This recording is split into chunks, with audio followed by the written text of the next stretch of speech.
Even before the 2022 full-scale invasion, Ukraine's President Volodymyr Zelensky said he didn't want to give up any of Ukraine's land. But now, former NATO Secretary General Fogh Rasmussen is suggesting that Ukraine join NATO, just not all of it.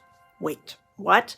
First off, Ukraine has been trying to join NATO for over 15 years, and their NATO aspirations are what Vladimir Putin used as one of his excuses for the full-scale 2022 invasion.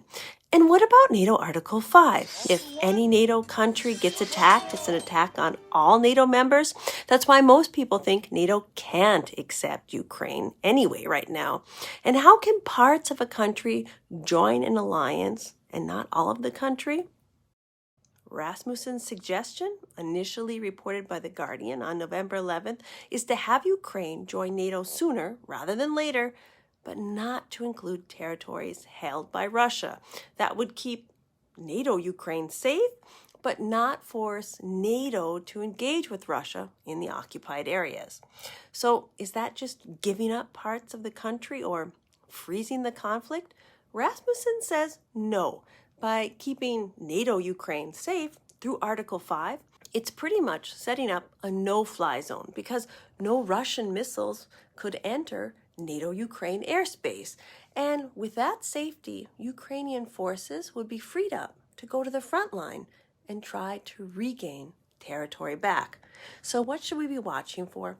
Skeptics have already said they don't see Ukraine as ready to give up its occupied territories. But you need to remember that Rasmussen is in close contact with Andriy, an advisor to the Ukrainian president, and is likely making his suggestion after having discussed it with Ukrainian officials.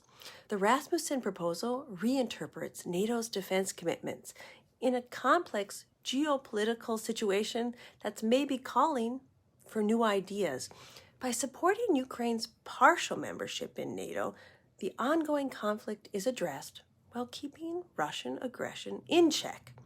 Rasmussen's suggestion is about redefining European security architecture while finally recognizing Ukraine's strategic significance, something that's been missing in the past. Rasmussen is looking for a way to deter Russian aggression, and he points out that the Ukrainian army, with all of its hard-won experience, could be an asset to NATO and Europe. I'm Dr. K. I'm a political scientist, and I'm happy to help you understand things in the news better. Stick around.